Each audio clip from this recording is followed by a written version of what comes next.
हाय 10 film की व्याख्या करने जा रहा हूँ, जिसे सिर्फ स्पॉइलर कहा जाता है। आगे देखें और नानजिंग चाइना में देखभाल करें। एक छोटी लड़की रहती है जिसका नाम मे। वह एक प्रतिभाशाली गणितज्ञ है जो जटिल गणितीय समस्याओं को हल कर सकती है। उसके सिर में भी एक महान स्मृति है और एक दिन उसके सामने आने वाली संख्याओं की कोई भी श्रृंखला कभी नहीं भूलती है। मैं अपने दोस्तों के साथ घर चल रही है। जब पुरुषों का एक समूह उसका अपहरण करता है तो उसे हान नाम के एक चीनी माफिया नेता के पास ले जाया जाता है, जो हान के अपराधी का डिजिटल डेटा है। उद्यम का पता लगाया जा सकता है, इसलिए वह माई को अपने व्यक्तिगत मानसिक कैलकुलेटर के रूप में उपयोग करना चाहता है, जो उसके लिए डेटा को याद कर सकता है। शुरुआत में छोटी लड़की सहयोग करने से इनकार कर देती है, लेकिन जब वह अपनी मां को मारने की धमकी देता है तो वह ऐसा करने के लिए सहमत हो जाती है, जैसा कि उनके विश्वसनीय गिरोह के सदस्य की देखरेख में बताया गया था।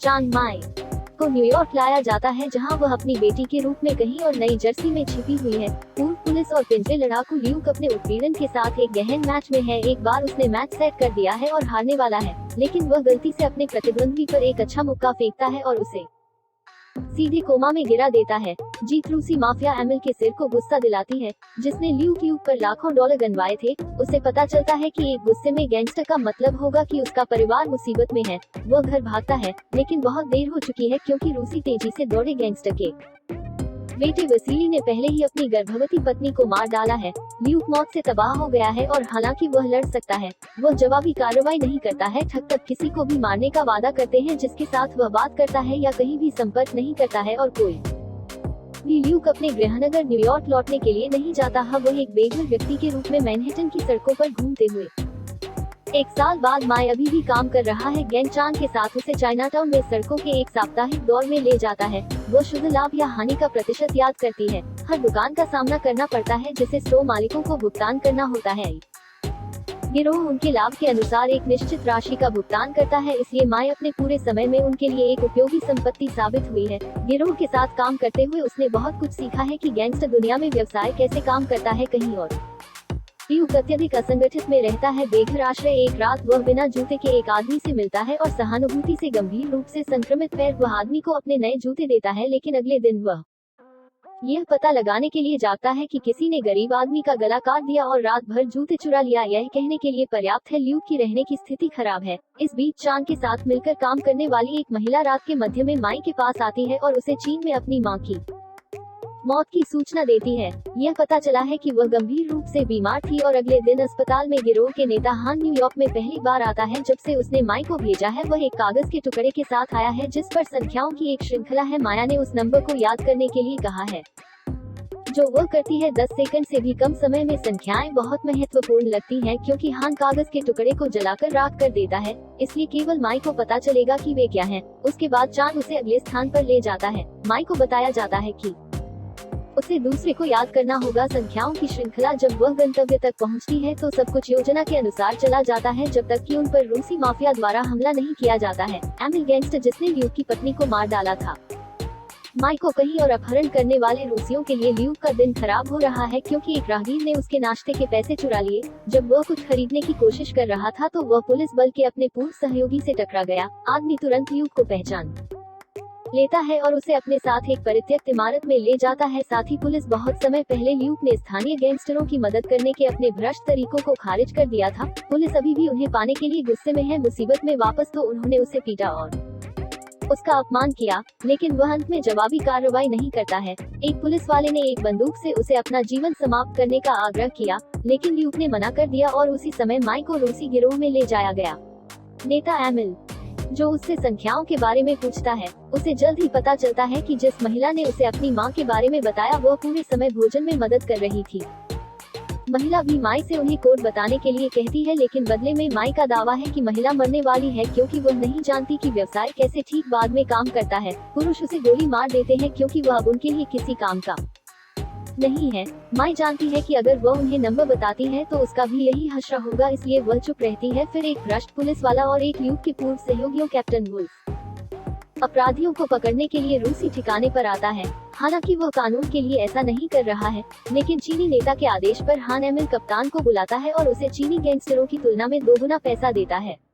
अपने ठिकाने से दूर भ्रष्ट कप्तान इस सौदे को स्वीकार कर लेता है और इस समय तक पीछे हट जाता है। माई किसी को देखे बिना ठिकाने से भाग जाती है। रूसी और चीनी गैंगस्टर दूसरे समूह के मायके पहुंचने से पहले उसे खोजने की उम्मीद में उसकी तलाश शुरू कर देते हैं। मेट्रो स्टेशन, जहां ल्यूक अपना जीवन समाप्त करने वाला है, वह पटरियों पर कूदने से कुछ सेकंड दूर है जब वह डरी हुई छोटी लड़की के साथ आंखें बंद कर लेता है और खुद को रोकता है तो वह उन गैंगस्टरों को भी देखता है जिन्होंने अपनी पत्नी को मारने के लिए छोटी लड़की की तलाश में भाग लिया था। उन्हें वह मेट्रो पर ले जाती है लेकिन गिरोह को उसकी एक झलक मिलती है और ल्यूक को पता चलता है कि कुछ गलत है और वह उस लड़की को बचाने के लिए अपना मिशन बनाता है, जिसे वह मेट्रो में ले जाता है और रास्ते में सभी रूसियों को मारता है। उनमें से एक ल्यूक को पहचानता है जिस आदमी को उन्होंने 1 साल पहले पीटा था। वह हैरान है कि कोई इतना विनम्र कैसे अपने सभी लोगों को मिनटों में हरा सकता है। अंत में वह भी मारा जाता है और ल्यूक अंत में माई से मिलता है, लेकिन जैसा कि जैसे ही मेट्रो रुकती है वह भीड़ के साथ भाग जाती है। यह समझकर कि ल्यूक की तलाश करने के लिए रास्ते में एक दुष्ट व्यक्ति है, एक रेड अलर्ट कोड सुनता है जो सभी पुलिस वालों को रिले किया जा रहा है। वह पंजीकृत करता है कि लड़की भी भ्रष्ट पुलिसकर्मी द्वारा वांछित है, जो निश्चित रूप से उसे 2 पुलिस वाले माफिया को कुछ मिनटों में सौंप देगा, जिन्होंने पहले ल्यूक को पीटा था। लड़की को ढूंढता है और उसे दूर ले जाने की कोशिश करता है। ल्यूक सही समय पर आता है और उन्हें तुरंत साबित कर देता है कि वह केवल इसलिए चुप रह रहा था क्योंकि वह माई को अभी भी उस पर भरोसा नहीं है, लेकिन उसके साथ एक कार में बैठ जाता है जब रूसी माफिया एक हाई स्पीड कार का पीछा करता है। मैनहट्टन की सड़कों पर अंतिम ल्यूक को मारता है। सभी रूसी उनके पर्स चुराते हैं और माई को एक फैंसी होटल में ले जाते हैं। कहीं और कप्तान को पता चलता है कि माया को माफिया द्वारा नहीं बल्कि ल्यूक द्वारा बल द्वारा लिया गया था। वह सदमे में है क्योंकि ल्यूक किसी भी अपराध से संबंधित नहीं है, क्योंकि उसने जांच के बाद पुलिस बल छोड़ दिया था। होटल माई ल्यूक पर भरोसा करना शुरू कर देती है और उसे उन नंबरों के बारे में बताती है जो उसने याद किए गए नंबरों के प्रारूप की जांच के बाद किया था कि यह एक सुरक्षित माई का संयोजन है। वह कहती है कि रूसियों पर हमला करने से पहले उसे एक दूसरे अनुक्रम को याद करना चाहिए था, जिसका मतलब है कि वहाँ हैं 2 तिजोरियां जिनमें कुछ मूल्यवान है। शायद चीनी माफिया द्वारा व्यापार किया जा रहा है। तभी चांद ने माई के स्थान को उसके फोन में एक ट्रैकिंग डिवाइस का उपयोग करके पता लगाया कि वह और उसके गुर्गे होटल पहुंचे और गोलीबारी शुरू कर दी, क्योंकि लोग अपने जीवन के लिए दौड़ना शुरू कर देते हैं। अंततः ल्यूक गैंगस्टरों के साथ एक मुट्ठी लड़ाई में शामिल हो जाता है, जिसके कारण उसे और माई को अलग करने के लिए उसके हाथ मिल जाते हैं, जबकि ल्यूक मारे जाने से पहले बच जाता है। वह जानता है कि वह माई को अकेला नहीं छोड़ सकता है और उसे वापस पाने के लिए कुछ भी करने के लिए तैयार है। वह रूसी नेता एमिल के बेटे वसीली को एक फोन से बुलाता है जिसे उसने पहले चुराया था। वसीली भी वह आदमी है जिसने 1 साल पहले ल्यूक की पत्नी को मार डाला था। ल्यूक उनके गिरोह के सदस्य होने का नाटक करता है और दावा करता है कि उसके पास वह नंबर है जिसकी हर कोई तलाश कर रहा है। वसीली उस पर विश्वास करता है और उसे एक कैसीनो में बुलाता है ताकि वह नंबर कहीं और दे सके। शहर के मेयर भ्रष्ट पुलिस कप्तान को अपने कार्यालय में सभी गोलीबारी पर चर्चा करने के लिए बुलाते हैं। यह पता चला है कि वह और उसका प्रेमी एलेक्स भी उतना ही भ्रष्ट है जितना कि अन्य महापौर बताते हैं कि ल्यूक एक सामान्य पुलिस वाला नहीं था। वास्तव में वह 9/11 के बाद पुलिस बल को ऋण दिया गया एक CIA एजेंट था। जब वह पुलिस बल में था तो वह और उसका पूर्व पार्टनर एलेक्स ने आदेश लागू करने के प्रयास में कई अपराध मालिकों की हत्या कर दी। हालांकि ल्यूक को कप्तान के भ्रष्ट तरीकों को उजागर करने के बाद छोड़ना पड़ा और उनके दस्ते एलेक्स रुके और मेयर को बहकाया कि वह अब कहां है।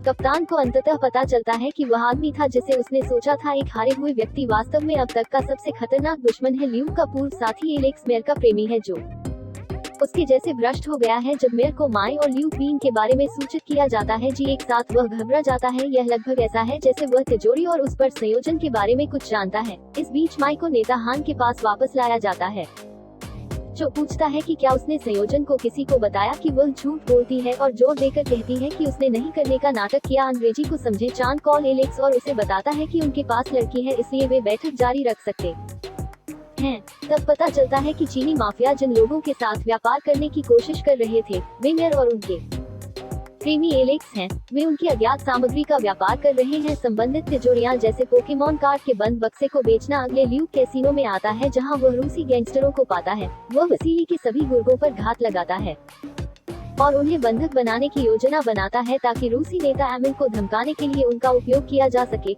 वह एमिल को बुलाता है और उससे पूछता है अपने बेटे के जीवन के बदले में तिजोरी की सामग्री से पता चलता है कि चीनी गैंगस्टरों के पास तिजोरी में $30 मिलियन हैं, जबकि वे मेयर के पास कुछ ऐसा है जो उपरोक्त पैसे के लायक है। पार्टियां छोटी लड़की का उपयोग करके व्यापार करने वाली थी, लेकिन रूसियों ने कदम रखा और योजना को नष्ट कर दिया। हालांकि अब चीनी के पास मेरी योजना वापस ट्रैक पर है। चान एलेक्स से मिलने जाता है और कोड का आदान प्रदान अब ल्यूक के लिए लड़की को बचाने का एकमात्र तरीका व्यापार होने से पहले चीनी माफिया से $30 मिलियन प्राप्त करना है, लेकिन वह इसे स्वयं नहीं कर सकता क्योंकि तिजोरी चाइनाटाउन में गहरी छिपी हुई है और द्वारा संरक्षित है। चीनी गैंगस्टरों में सबसे खतरनाक इसलिए वह अपने पूर्व पुलिस सहयोगियों से मदद मांगता है। वे मदद के लिए सहमत होते हैं, लेकिन केवल पैसे के कारण समूह फिर ठिकाने में चला जाता है और रास्ते में कई गैंगस्टर और पुलिस की मौत हो जाती है। लेकिन जेसन स्टेथम नहीं, क्योंकि उसे अभी भी कुछ और लोगों से लड़ना पड़ता है। जब वे अंततः लॉकर तक पहुंचते हैं, ल्यूक ने पुलिस को धोखा दिया और कप्तान को छोड़कर उन्हें मार डाला, जिसे वह वसीली के साथ बंधक बना लेता है।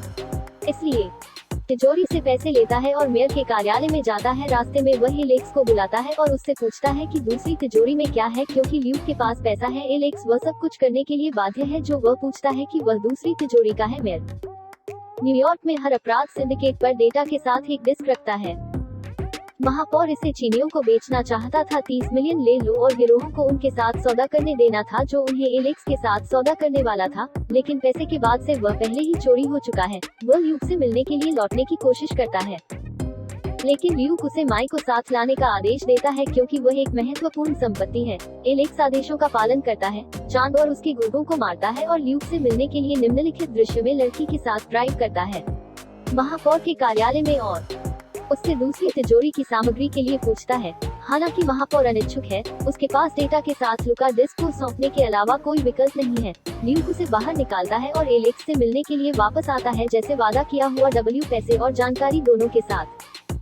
वह खेल में सबसे शक्तिशाली है, लेकिन एलेक्स के पास कुछ और खास है। जब दोनों अंततः पैसे के लिए माई का आदान प्रदान करने के लिए मिलते हैं, ल्यूक ने सहयोग करने से इनकार कर दिया। इसके बजाय यह सुझाव दिया कि वे इसे लड़ाई के साथ सुलझाते हैं। एलेक्स तैयार हो जाता है, लेकिन मेरे अवसर लेने से पैर में गोली मार दी जाती है। ल्यूक उसे आसानी से मारता है। वह और माई अंततः पैसे और डेस्क से मुक्त हो जाते हैं जो वे मेरी सुरक्षा के लिए उपयोग कर सकते हैं। ल्यूक कप्तान को $50,000 के मुआवजे के रूप में मुक्त करने देता है। मुसीबतें वह वसीली को भी जाने देता है ताकि रूसी उनके पीछे न आए। फिर चीनी माफिया नेता हान है, जिसने उससे पैसे चुरा लिए और माई चोरी हो गई। ल्यूक उसे शेष सभी पैसे भेजता है, इसलिए वह माई की तलाश करने की कोशिश नहीं करेगा अब, और अंत में वह पूरे शहर में डिस्क की कई प्रतियां छुपाता है। यदि कोई उन्हें नुकसान पहुंचाने की कोशिश करता है तो वे अंतिम दृश्य माई और ल्यूक ड्राइव में कुछ शक्तिशाली लोगों को ब्लैकमेल करने के लिए ड्राइव का उपयोग कर सकते हैं।